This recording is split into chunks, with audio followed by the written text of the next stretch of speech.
Mazmur 91. Dalam lindungan Allah. Orang yang duduk dalam lindungan yang maha tinggi dan bermalam dalam naungan yang maha kuasa akan berkata kepada Tuhan, tempat perlindunganku dan kubu pertahananku, Allahku yang kupercayai. Sungguh, dialah yang akan melepaskan engkau dari jerat penangkap burung, dari penyakit sampar yang busuk. Dengan kepaknya ia akan menudungi engkau, di bawah sayapnya engkau akan berlindung. Kesetiaannya ialah perisai dan pagar tembok. Engkau tak usah takut terhadap kedahsyatan malam, terhadap panah yang terbang di waktu siang, terhadap penyakit sampar yang berjalan di dalam gelap, terhadap penyakit menular yang mengamuk di waktu petang. Walau 1.000 orang rebah di sisimu dan 10.000 di sebelah kananmu, tetapi ia tidak akan menimpamu. Engkau hanya menontonnya dengan matamu sendiri dan melihat pembalasan terhadap orang-orang fasik. Sebab Tuhan ialah tempat perlindunganmu, yang maha tinggi telah kau buat tempat perteduhanmu. Malapetaka tidak akan menimpa kamu, dan tulah tidak akan mendekat kepada kemahmu. Sebab malaikat-malaikatnya akan diperintahkannya kepadamu untuk menjaga engkau di segala jalanmu. Mereka akan menatang engkau di atas tangannya, supaya kakimu jangan terantuk kepada batu. Singa dan ular tedung akan kau langkahi, engkau akan menginjak anak singa dan ular naga. Sungguh, hatinya melekat kepadaku, maka aku akan meluputkannya. Aku akan membentenginya, sebab ia mengenal namaku. Bila ia berseru padaku, aku akan menjawab, aku akan menyertai dia dalam kesesakan, aku akan meluputkannya dan memuliakannya.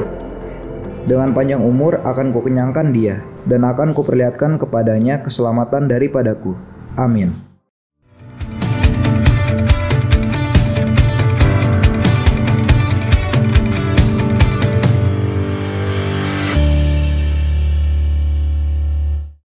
Shalom bagi Bapak, Ibu, dan Saudara yang ingin memberikan persembahan, baik persembahan umum, persembahan perpuluhan, maupun janji iman untuk pembangunan gereja, dapat mengirimkan persembahan melalui mobile banking. Harap mengisi keterangan pada kolom keterangan. Tetap terhubung bersama kami di media sosial gereja kita, agar Bapak, Ibu, dan Saudara dapat melihat jadwal ibadah online GBI Cililitan di Instagram @GBI Cililitan dan channel YouTube GBI Cililitan. Pentakosta ketiga adalah pencurahan Roh Kudus yang dahsyat di zaman now melebihi yang terjadi di Asus Hastri. Pentakosta ketiga akan mengakibatkan penuaian jiwa yang terbesar dan yang terakhir sebelum Tuhan Yesus datang kembali. Pentakosta ketiga akan membangkitkan generasi Yeremia, yaitu anak-anak muda yang dipenuhi Roh Kudus, cinta mati-matian kepada Tuhan Yesus, tidak kompromi terhadap dosa, dan akan bergerak untuk memenangkan jiwa. Pentakosta ketiga lahir di Indonesia dan bergerak ke bangsa-bangsa. Gerakan ini dari timur ke barat dan akan kembali ke Yerusalem. Pentakosta ketiga akan memberikan kuasa untuk menyelesaikan amanat agung, dan setelah itu Tuhan Yesus datang kembali. Shalom Bapak Ibu Saudara terkasih dalam Tuhan Yesus Kristus. Apa kabar saudara? Kita percaya hari-hari ini Tuhan menuntun setiap kita di dalam setiap kehendak Tuhan. Yang percaya katakan amin. Dan kita percaya, saya berdoa supaya keadaan saudara, keadaan kita semua, dimanapun kita berada, semua dalam kondisi yang baik, semua dalam kondisi yang sehat dan aman dalam lindungan Tuhan. Dan hari ini kita mau memuji, menyembah Tuhan Allah kita yang hidup, karena kita percaya Dia hadir dalam setiap ibadah-ibadah kita. Yang percaya katakan yes. Tepuk tangan yang meriah buat Allah kita. Haleluya. Mari memuji Tuhan sama-sama dengan penuh sukacita. Dialah pengharapan kita, saudara. Haleluya. Lagi-lagi tepuk tangan sama-sama. Yesusku. Katakan yuk sama-sama. Tuhan, curahkan Roh-Mu atas manusia di bumi. Biar anak-anakmu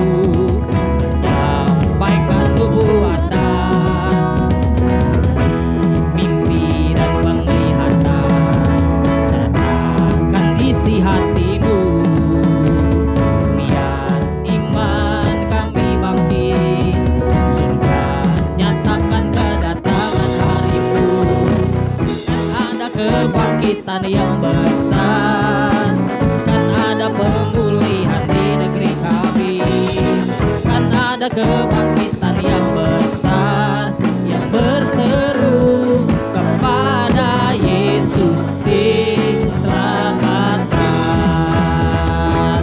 Yang percaya katakan amin. Yang lebih lagi katakan Tuhan, surahkan roh-Mu atas manusia di bumi, biar anak-anak-Mu menyampaikan nubuatan, mimpi dan penglihatan akan isi hatimu, biar iman kami bangkit, surga nyatakan kedatangan harimu.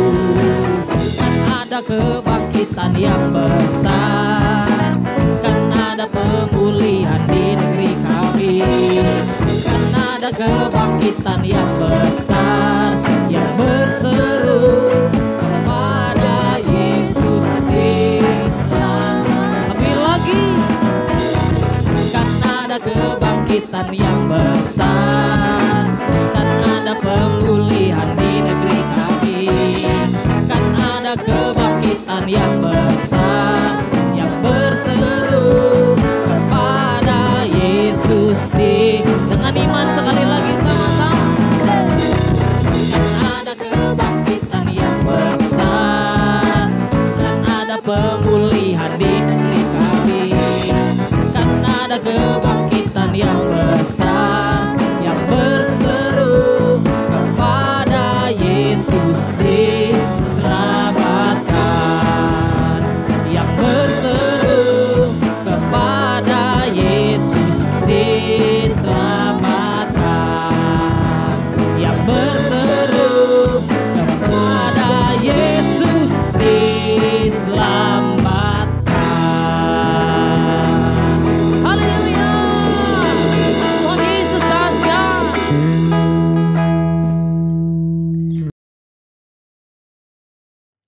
Happy Sunday semuanya, saya berdoa roh kita tetap menyala-nyala pada masa ini. Edisi Voice of Pentecost kali ini akan membahas mengenai generasi Yeremia, generasi akhir zaman. Mungkin banyak dari kita yang masih asing atau mempertanyakan istilah ini. Apa sih generasi Yeremia? Sesuai dengan pesan Tuhan mengenai Pentakosta ketiga yang akan membangkitkan generasi Yeremia, yaitu anak-anak muda yang dipenuhi Roh Kudus, cinta mati-matian kepada Tuhan Yesus, tidak kompromi terhadap dosa, dan akan bergerak untuk memenangkan jiwa.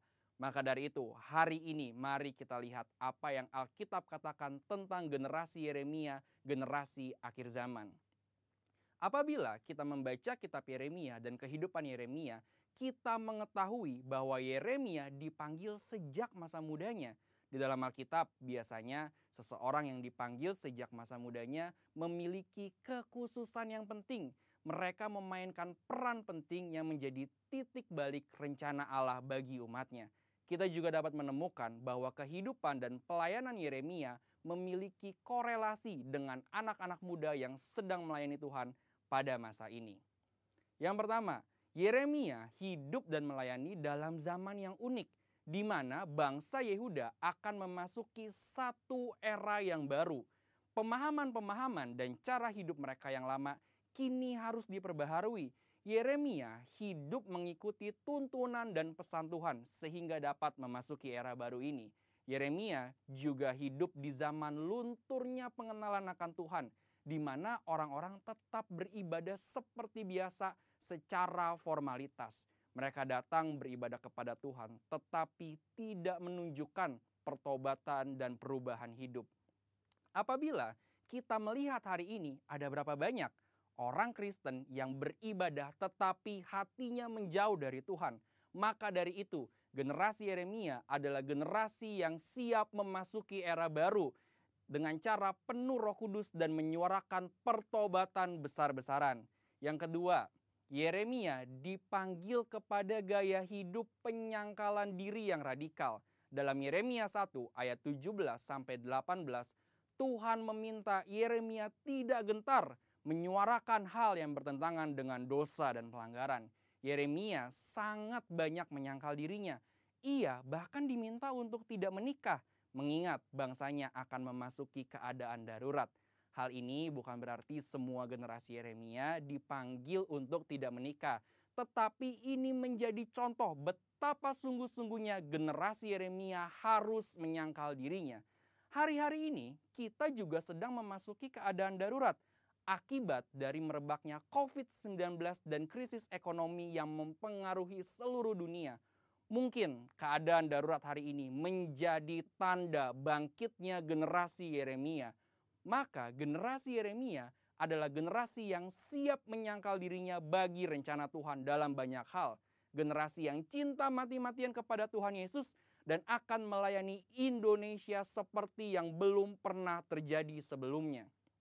Yang ketiga, Yeremia mendapatkan pesan mengenai fase selanjutnya dari rencana Tuhan.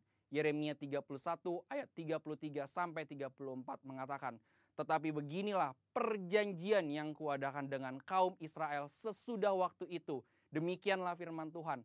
Aku akan menaruh Tauratku dalam batin mereka dan menuliskannya dalam hati mereka. Maka aku akan menjadi Allah mereka dan mereka akan menjadi umatku.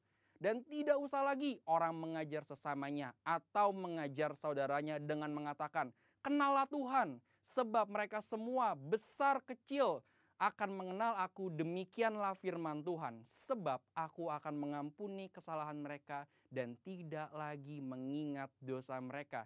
Dari ayat ini kita mengetahui bahwa Yeremia adalah pembawa pesan mengenai suatu perjanjian yang baru, di mana keadaan Israel akan dipulihkan karena tugas mereka belum selesai, yaitu datangnya Mesias Tuhan Yesus Kristus. Maka dari itu, generasi Yeremia adalah generasi yang membawa pesan Tuhan tentang kedatangan Tuhan Yesus Kristus yang didahului oleh penggenapan amanat agung. Hari ini, mari saudara sekalian, kita meresponi panggilan Yeremia dengan cara hidup penuh Roh Kudus, cinta mati-matian kepada Tuhan Yesus, tidak kompromi terhadap dosa, dan bergerak memenangkan jiwa. Tuhan Yesus memberkati.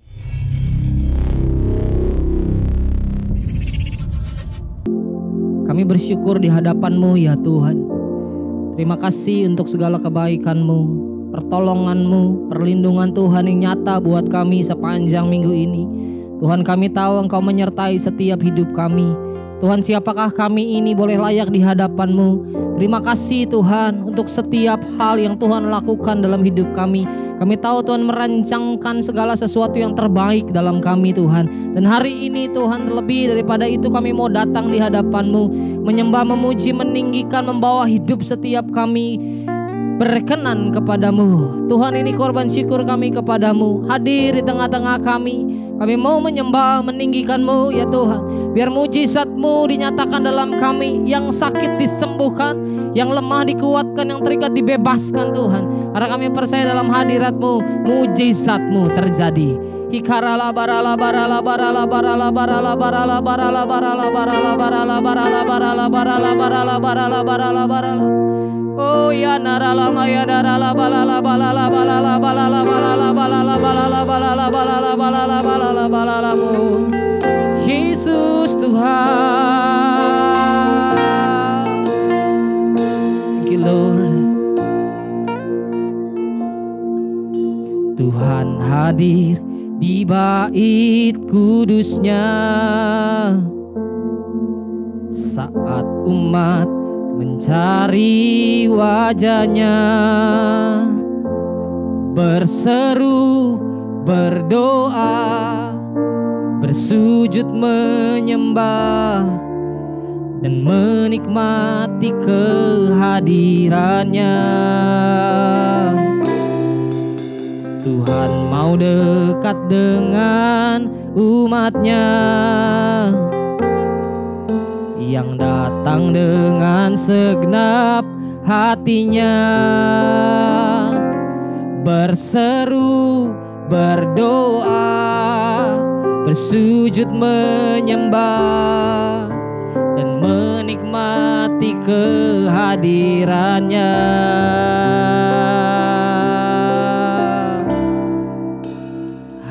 hadirat-Mu memenuhiku, hadirat kudus-Mu penuhi bait-Mu, dan ku tersungkur menyembah-Mu, yang ku nampak hanya kemuliaan-Mu.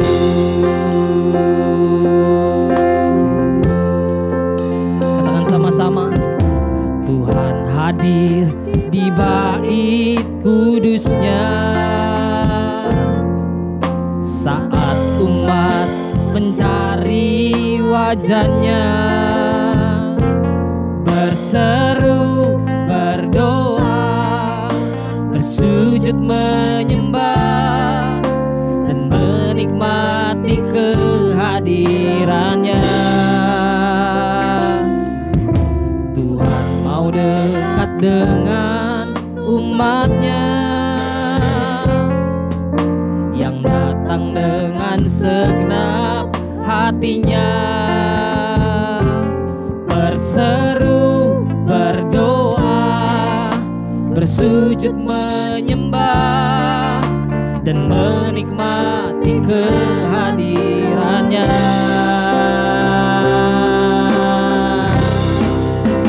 Hadirat-Mu memenuhiku, hadirat kudus-Mu penuhi bait-Mu, dan ku tersungkur menyembah-Mu, yang ku nampak hanya kemuliaan-Mu. Hadirat-Mu memenuhiku, hadirat kudus-Mu penuhi bait-Mu, dan ku tersungkur menyembah-Mu, yang ku nampak hanya kemuliaan-Mu.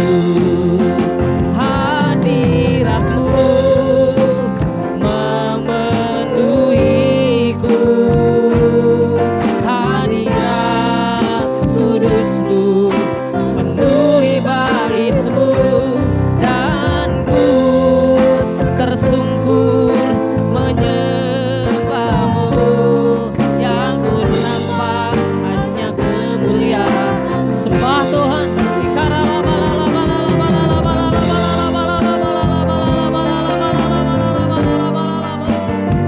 Kami tahu Engkau hadir hari ini dalam ibadah kami, ya Tuhan. Nyatakan kemuliaan-Mu lebih lagi. Mari saudara-saudara, dimanapun engkau berada hari ini, katakan kepada Tuhan, hadirat-Mu, hadirat-Mu memenuhiku, hadirat kudus-Mu penuhi bait-Mu, dan ku tersungkur menyembah-Mu, yang ku nampak hanya kemuliaan-Mu, yang ku nampak hanya kemuliaan-Mu, yang ku nampak hanya kemuliaan-Mu.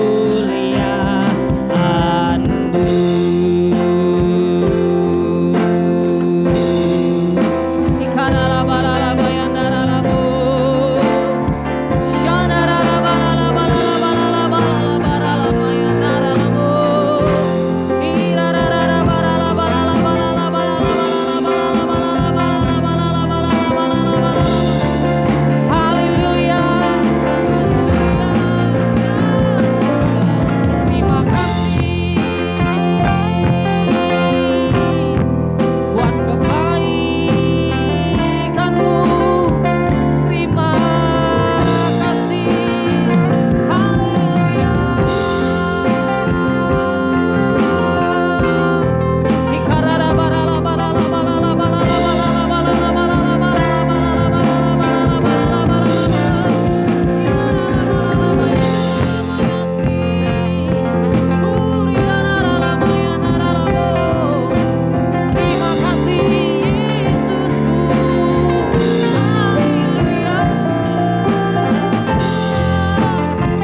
memenuhiku.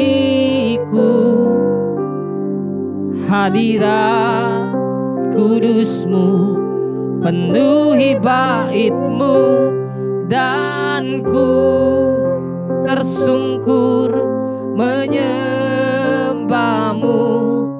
Yang ku nampak hanya kemuliaan-Mu. Hadirat-Mu memenuhiku. Hadirat kudus-Mu penuhi bait-Mu, dan ku tersungkur menyembah-Mu. Yang ku nampak hanya kemuliaan, dan ku tersungkur Tuhan, dan ku tersungkur menyembah-Mu. Yang ku nampak hanya kemuliaan. Dengan iman katakan sama-sama. Dan ku tersungkur menyembah-Mu. Yang ku nampak hanya kemuliaan-Mu.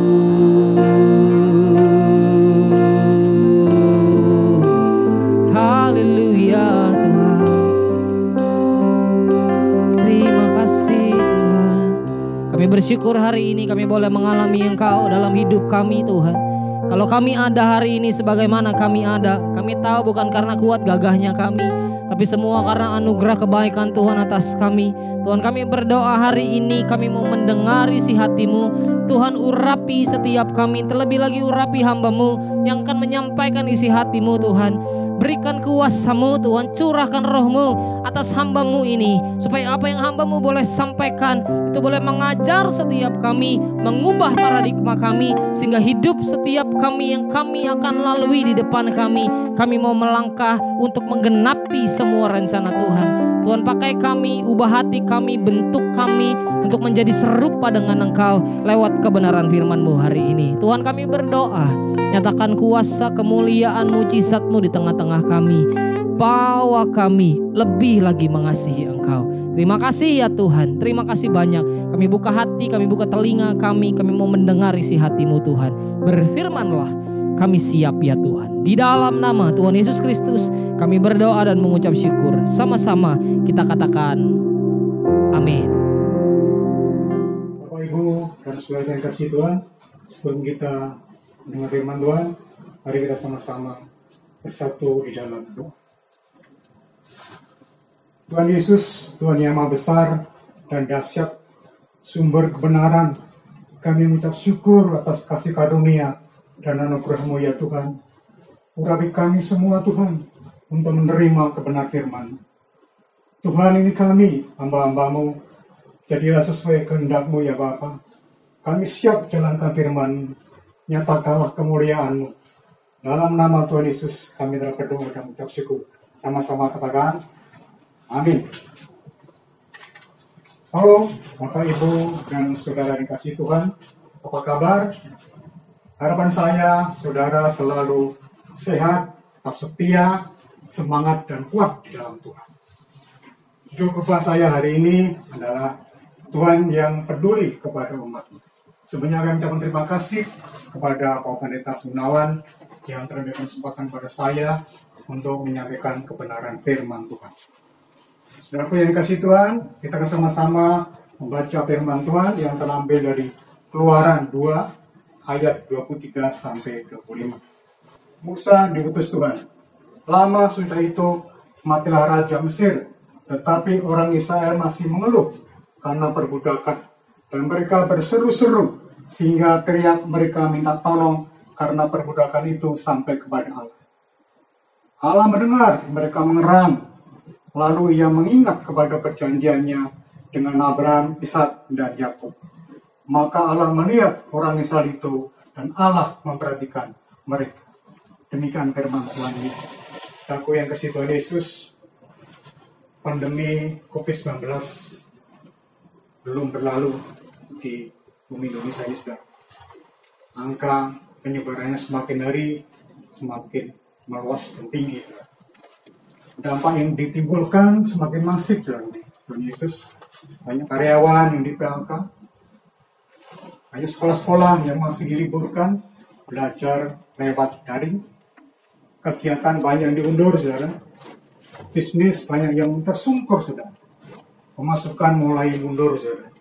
Inilah keadaan seperti hari ini, saudara, akan menimbulkan pertanyaan yang mendasar yang dapat muncul di hati orang yang hidupnya tengah dirundung berbagai kesusahan, keputusasaan, kekecewaan. Lalu dia bertanya, apakah Tuhan ada? Andai kata Tuhan ada, mengapa Tuhan diam saja tak kala bencana terjadi?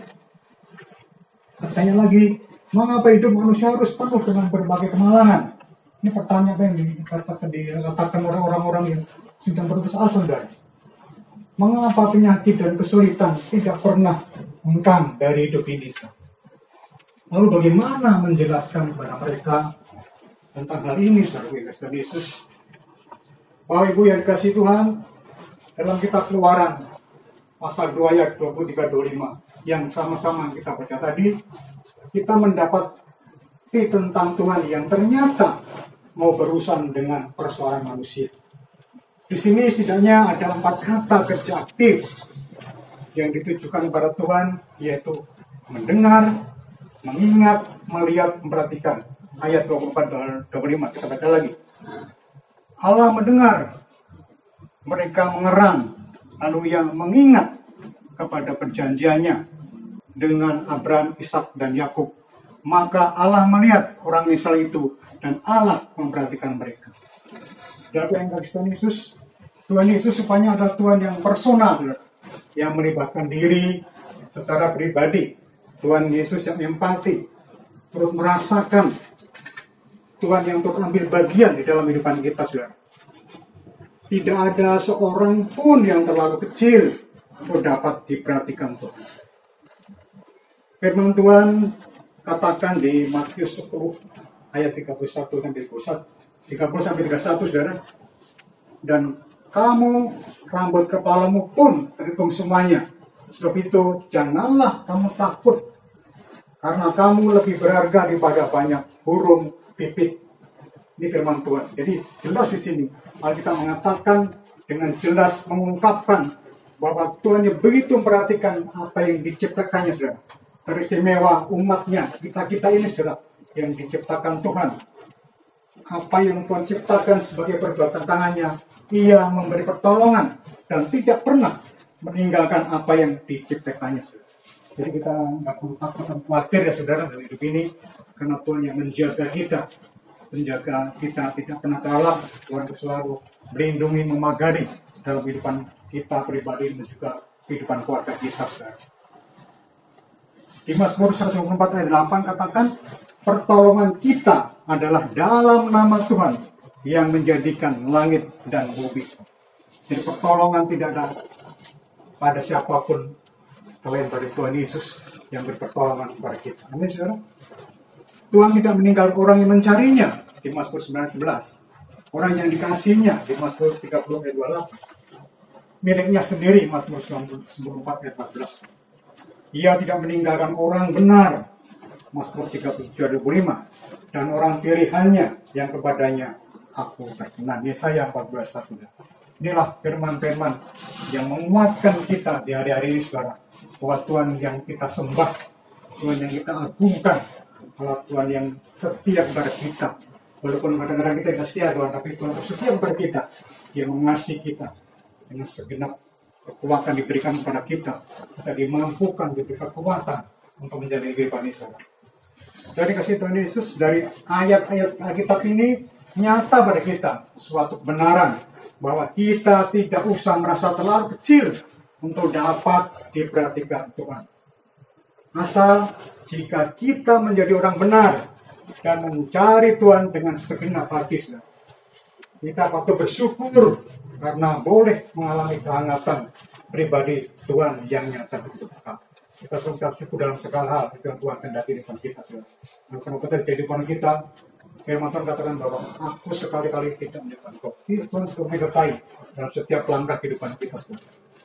Jadi kasih Tuhan Yesus, apakah kita sedang tidak merasakan kehadiran Tuhan pada saat ini, saudara? Mungkin banyak yang dialami saudara kita atau orang-orang yang jauh dari Tuhan, merasa rasa-rasanya pokoknya Tuhan itu jauh sama kita. Jangan-jangan saudara, itu terjadi karena kita kurang peka akan kehadirannya yang nyata dalam kehidupan kita sehari-hari. Jadi kita harus selalu kita mencari Tuhan pada saat sekarang ini, supaya kita tetap kuat dalam kita menghadapi situasi yang sedang terjadi di tengah-tengah kehidupan kita, saudara. Karena hanya Tuhanlah yang mampu untuk melakukan segala sesuatu dalam kehidupan kita, dan Tuhan tidak pernah meninggalkan kita dan selalu memberi pertolongan kepada kita. Apabila saudara mengalami sesuatu yang seolah Tuhan itu jauh dari kita, apabila saudara mengalami rasa-rasanya saya jauh sekali saat ini dengan Tuhan, apabila demikian yang kita alami, cobalah bangkitkan saudara, roh saudara, arahkan kembali hati saudara hanya kepada Tuhan. Kita harus bangkit hari ini, bangkitkan roh kita saudara, fokuskan hati kita kepada Tuhan, pikiran kita, hati kita. Coba kita arahkan ke Tuhan, ke fokus sekarang ini kepada Tuhan, bukan fokus kepada persoalan atau masalah yang sedang kita hadapi. Karena hari ini kita memerlukan Tuhan, saudara. Itu kekuatan kita. Karena dengan demikian kita akan selalu kuat. Iman kita terlalu diteguhkan. Kita akan bertindak dengan iman berdasarkan kepada firman Tuhan yang selalu Tuhan berikan kepada kita melalui firman-firman yang kita baca dan kita renungkan, saudara. Dengan cara apa supaya hadirat Tuhan selalu ada di dalam kehidupan kita, saudara? Pertama, memanjatkan doa. Doa yang mengantar kita ke pelukannya, saudara. Doa, saudara, ya. Doa, jangan jemu-jemu berdoa. Doa bukanlah rangkaian kalimat yang indah, bukan juga permohonan yang resmi, yang formal dan kaku. Doa adalah sesungguhnya tak sulit dilakukan, saudara. Jadi semua orang bisa berdoa, ya. Nggak sulit sebenarnya. Tapi kadang-kadang orang disuruh doa, nggak mau, saudara, takut, saudara. Sedangkan doa itu sebenarnya nggak sulit dilakukan. Semua orang pasti bisa, saudara. Sebab doa adalah hubungan atau komunikasi yang dekat Bapa di surga. Inilah hubungan, ada relasi atau hubungan antara anak-anaknya dengan Bapanya yang di surga. Inilah doa yang penting di depan kita. Doa adalah curahan hati yang jujur kepada Tuhan.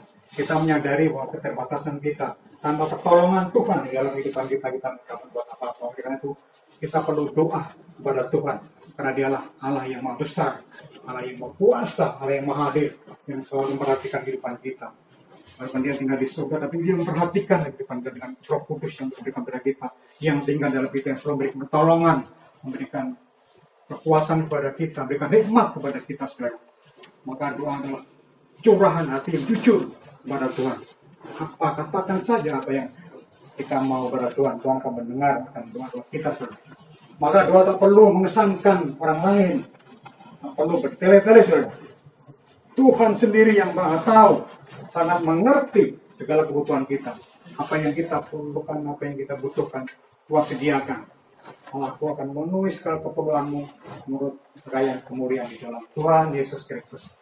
Jadi kita akan selalu dipelihara Tuhan. Pada saat sekarang ini, Tuhan tidak pernah mengganggu kita, selalu menggarap kita, mencukupi akan segala kebutuhan kita. Karena Tuhan tahu apa yang kita butuhkan dalam kehidupan kita sehari-hari. Yang terpenting di sini, saudara, kita harus selalu menyadari bahwa doa adalah kebutuhan kita, saudara. Karena kita perlu Tuhan. Jadi kalau kita berdoa, jadi kita perlu Tuhan nih. Kalau kita nggak pernah berdoa, jadi kita nggak perlu Tuhan, saudara, ya. Jadi kita perlu Tuhan. Kita memerlukan Tuhan dalam hidup ini. Karena di luar Tuhan kita tidak dapat berbuat apa-apa. Jadi harus kita di dalam Tuhan, saudara. Jadi apa yang kita perlukan, apa yang kita pohon kepada Tuhan, Tuhan sediakan. Dan Tuhan kita sungguh-sungguh percaya kepada Tuhan bahwa Tuhan sanggup mampukan. Firman-Nya pasti digenapi di depan kita. Melalui doa kita pasti Tuhan menjawab doa kita. Jadi firman katakan apa saja yang kami minta berdoa, percayalah bahwa kamu akan terimanya semua kehidupan kepada. Jadi waktu kita berdoa pasti bahwa Tuhan telah berikan sesuai kehendak dan waktu yang Tuhan berikan kepada kita. Jadi doa sebagai perbincangan atau dialog dengan Bapa di surga. Itu kita lakukan hari lepas hari, saudara. Jangan sampai kita melalaikan akan doa ini, saudara. Kita selalu ada dalam Tuhan dan selalu berdoa. Jangan kita selalu jemu untuk berdoa, Tuhan. Karena doa adalah napas kehidupan kita. Kita akan berhubungan dengan Tuhan, kita akan dialog dengan Tuhan, dan kita komunikasi dengan Bapa di surga yang selalu memperhatikan hidup kita. Yang kedua, bila kita sudah mengalami seolah Tuhan tidak ada dalam kehidupan kita, seolah kita merasakan bahwa Tuhan tidak pernah hadir dalam kehidupan kita. Yang kedua adalah membaca firman Tuhan. Renungkan, hayati, ditaati, dan dilakukan. Ini kekuatan yang Tuhan berikan kepada kita, firman Tuhan. Itu yang memberi kekuatan kepada kita, lagi ada masalah, Tuhan akan berikan jalan keluar kalau mereka membaca firman Tuhan. Firman itu menjadi rema, menjadi kekuatan bagi kita. Sehingga setiap masalah yang dihadapi, Tuhan berikan jalan keluar melalui kebenaran firman Tuhan. Dan kita harus mentaati firman Tuhan, saudara. Sebagai orang Kristen, kita harus hidup dalam firman Tuhan, saudara. Jadi ketaatan itu, saudara-saudara, lakukan apa yang Tuhan minta, jauhi apa yang Tuhan larang. Jadi responi akan firman Tuhan sekarang ini. Jadi kita tidak mengandalkan kekuatan sendiri, tapi kita harus meresponi akan kebenaran firman Tuhan ini. Dan percaya bahwa kalau kita benar-benar sungguh-sungguh dengan segenap hati kita meresponi apa yang Tuhan berikan melalui firman Tuhan ini, pasti firman itu terjadi. Karena janji Tuhan pasti digenapi dalam kehidupan saudara dan saya. Amin, saudara. Firman Tuhan juga adalah petunjuk langkah kehidupan, suatu perjalanan dari dunia yang fana ke surga yang kekal. Dia petunjuk arahan hidup supaya manusia batiniah kita tetap diperbarui hari ke hari oleh kebenaran firman Tuhan ini, saudara. Jadi pola pikir kita akan diperbarui, pola pikir kita akan diselaraskan dengan kebenaran firman Tuhan. Itulah kuasa firman Tuhan yang selalu hidup dalam kehidupan kita. Firman itu adalah firman yang memberikan kekuatan kepada kita, saudara. Yang terakhir, tetap memuji dan menyembah Tuhan, saudara. Kita harus cari Tuhan. Kita harus menyembah, memuji, memuliakan nama Tuhan. Karena waktu kita menyembah, waktu kita memuji Tuhan, Tuhan hadir tengah-tengah kita, dalam keluarga kita, dalam diri pribadi kita. Ada kuasa, ada mujizat yang terjadi dalam kehidupan kita karena pujian dan penyembahan kepada Tuhan. Tuhan hadir di tengah-tengah pujian penyembahan ini. Dan percaya Tuhan, kalau kita sungguh-sungguh memuji, menyembah Tuhan, mengagungkan namanya, memasukkan namanya dalam kehidupan kita sehari lepas hari, saya percaya Tuhan pasti ada di kehidupan kita dan Tuhan akan datang dan hadir di tengah-tengah kita untuk memberkati kehidupan kita semua. Dapat yang besar Yesus, semuanya akan menghangatkan hati kita sehingga kita dapat merasakan kehadirannya. Jadi dari 3 poin tadi, saudara, berdoa, membaca firman Tuhan, yang terakhir memuji dan menyembah Tuhan, harus kita lakukan hari lepas hari, saudara. Jangan sampai kita kendor, saudara. Pada waktu sekarang ini, kita perlu akan hadirat Tuhan dalam kehidupan kita sehari-hari untuk menguatkan dan meneguhkan iman kita, sehingga kita boleh bertindak bersama Tuhan. Bersama Tuhan, kita akan melakukan perbuatan-perbuatan yang dapat berkuasa. Amin, saudara. Tetaplah setia dan semangat, saudara. Kerjakanlah bagian kita dengan setia. Dan lihatlah, Tuhan akan mengerjakan bagiannya dengan sempurna. Tuhan Yesus memberkati. Daku yang kasih Tuhan Yesus, adalah kita satu dalam. Bapa Surgawi, kami mengucap syukur dan terima kasih firman-Mu yang menguatkan dan meneguhkan kami, Tuhan. Tuhan yang mengingat, mendengar, melihat, dan memperhatikan kehidupan kami. Roh Kudus beri kami kekuatan untuk hidup berjalan dengan iman, hidup mengandalkan Tuhan. Berkati jemaat-Mu berlimpah-limpah. Angkat tangan-Mu yang sakit. Pada saat ini Tuhan akan sembuhkan penyakit-Mu dalam nama Tuhan Yesus. Mujizat masih ada dan kesembuhan telah terjadi pada jemaat yang sedang mengalami sakit pada saat ini. Dalam nama Yesus telah sembuh. Dalam nama Tuhan Yesus. Terima kasih Tuhan Yesus. Terima kasih Bapa. Berkati juga keluarga demi keluarga Tuhan. Keluarga demi keluarga dipulihkan Tuhan. Berkati pemerintah dan bangsa kami Indonesia. Damailah Indonesia. Indonesia sejahtera. Indonesia bebas dari resesi ekonomi global. Indonesia dipulihkan dan disembuhkan. Tuhan berkati para pemimpin gereja kami ya Tuhan, dari Pak Pendeta Niko beserta 4 wakilnya, Bapak Pendeta Yohanes Raja Guguk dan Ibu Olga, Bapak Pendeta Semenawan dan Ibu Leni. Beri hikmat dan kekuatan semuanya dalam perlindungan-Mu Tuhan. Terima kasih Bapak. Di dalam nama Tuhan Yesus kami telah berdoa dan mengucap syukur. Sama-sama katakan amin. Selamat hari Minggu. Tuhan Yesus memberkati. Mari sebelum berpisah, mari angkat kedua tangan kita. Terimalah berkat yang berlimpah-limpah dari Allah Bapa di sorga dalam anaknya yang tunggal Yesus Kristus. Persekutuan manis dari Roh Kudus menyertai saudara-saudara sekalian.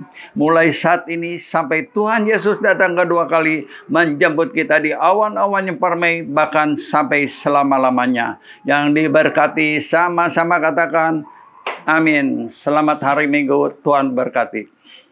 Ada kebangkitan yang besar, kan ada pemulihan di negeri kami, kan ada kebangkitan yang besar,